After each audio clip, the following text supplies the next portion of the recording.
Olá a todos e todas, bem-vindos a mais um Crime Ideia.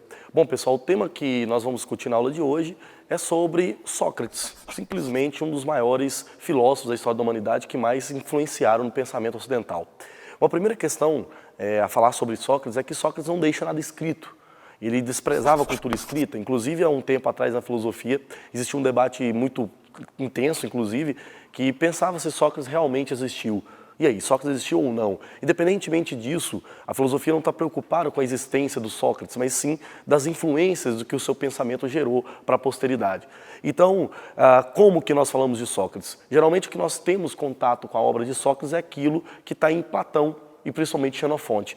Então veja, Platão e Xenofonte são os dois grandes teóricos que desenvolvem sobre a teoria socrática. E é claro, isso de maneira positiva. Do outro lado, de maneira negativa, um crítico muito forte de Sócrates no período, chamado de Aristófanes.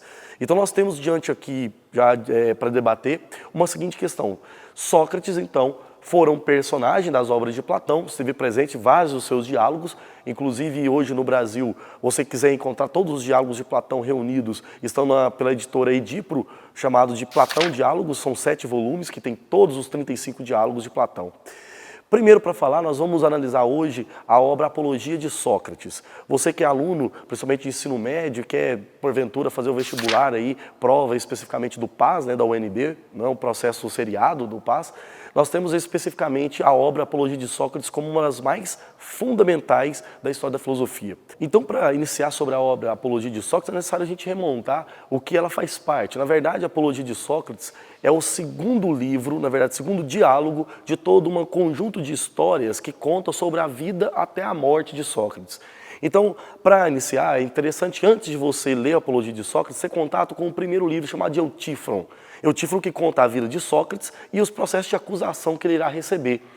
O caso do livro Apologia de Sócrates é a defesa de Sócrates diante do tribunal ateniense pelas acusações que alguns sofistas irão fazer a ele. O terceiro livro fundamental é chamado de Críton, que conta especificamente sobre o momento em que Sócrates é preso e levado para a cadeia, e lá ele recebe, então, a visita do seu amigo Críton, um amigo fiel de Sócrates, etc. O quarto momento fundamental de leitura é o livro Fédon, e este conta especificamente sobre a imortalidade da alma. Então, é os últimos momentos de Sócrates, onde ele tem contato com alguns de seus amigos, né, grandes filósofos daquele contempo, e consecutivamente vai falar com extrema tranquilidade sobre a imortalidade da alma, dizendo então que o corpo perece e a alma é eterna, etc. Questão fundamental, a Apologia de Sócrates é um diálogo de Sócrates para o povo ateniense numa defesa. Então, ao ler o texto, você vai encontrar principalmente a defesa de Sócrates sobre as acusações feitas por um grupo, então, chamado de sofistas. Entre eles está Meleto, no qual acusou Sócrates principalmente de corromper a juventude. Vamos entender o que é essa acusação feita a Sócrates. Primeiro caso fundamental é que Sócrates, durante a vida, teve muito contato com a juventude. Ele, inclusive, nos seus vários livros, nas suas várias, na verdade, diálogos, né, onde ele aparece, disse que o principal filósofo é a criança, o jovem, porque ele pergunta, ele tem a sede pelo conhecimento, a busca no conhecimento. Sócrates, então, é acusado de corromper a juventude por desacreditar de uma cultura grega que é presente naquele contexto. Especificamente, nós temos uma primeira ideia básica. Sócrates ele é acusado de corromper a juventude por desacreditar da própria tradição grega. Veja, como que Sócrates, então, reconhece esse primeiro processo de desacreditar dos deuses? Um amigo de Sócrates, no caso, Querofonte, foi ao oráculo de Delfos saber, então, sobre o futuro, etc. E lá, conversando com Pite, a deusa do futuro, conversando com ela, e ela diz o seguinte: você conhece o homem mais sábio da história da Grécia, que é Sócrates. E aí ele chega, né, e conta diretamente para Sócrates. Sócrates fica completamente enlouquecido com isso, enfurecido, fala assim: olha, eu não sou como eu Sócrates, que desprezo tanto a cultura escrita, sou o homem mais sábio. E aí ele vai, por exemplo, à rua e começa a perguntar para grandes oradores, mestres da política grega, sobre essa ideia de ele ser um grande sábio. E queria provar, então, que não era. Sócrates, inclusive, pergunta para alguns mestres o que era política. E essa pergunta feita a ele deixa vários em saia justa. Como, por exemplo, quando Sócrates pergunta para um mestre da política o que é política e ele não sabe responder, Sócrates chega à seguinte conclusão: ora, a pergunta, sobre a resposta, inclusive também do outro, gera você quebrar o conhecimento. E aí Sócrates, nesse processo de maiêutica, de construção do conhecimento, fazendo perguntas sobre a resposta do outro, vai provar: todos nós somos ignorantes por essência. O que o Sócrates quer dizer com isso, com essa questão da ignorância? Que o sábio é aquele que reconhece primeiro que não sabe de nada. Por isso, aquela tese máxima, né, que encontramos muito facilmente em provas, só sei que nada sei. O que o Sócrates quer dizer com isso, então? Quer dizer que só sabe que nada sabe o grande sábio, o reconhecimento da ignorância. Sócrates, então, é levado a julgamento, acusado de corromper a juventude ateniense e, especificamente, é punido por isso. No tribunal, Sócrates paga uma pena, especificamente, pede, na verdade, para pagar uma pena, que é uma multa.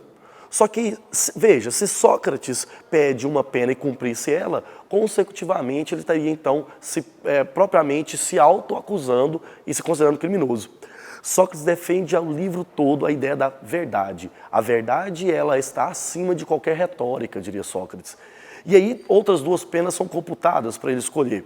Uma segunda pena que era exílio, viver no ostracismo, perder o título de cidadania grega.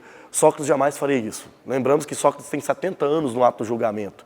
E o terceiro, que era então a pena de morte. Sócrates então deveria tomar uma quantidade razoável de cicuta, que era um veneno especificamente.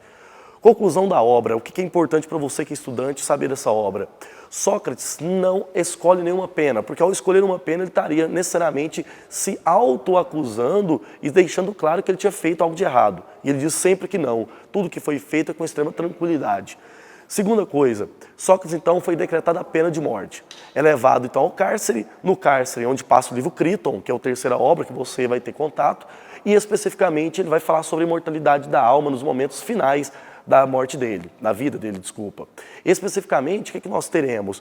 Quando Sócrates, então, toma a cicuta, ou seja, um cálice de cicuta, chega à conclusão, foi morto o maior sábio de Atenas. Inclusive, essa foi a frase atribuída a Platão, né, no livro propriamente A República, etc.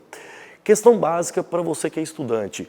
Sócrates é o produtor da maiêutica, introduz uma racionalidade tremenda ao campo da filosofia e a arte do diálogo como processo de chegar à própria verdade.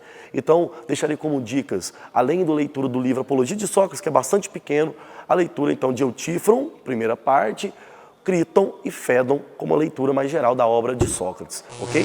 Muito obrigado e até o próximo Crime Ideia.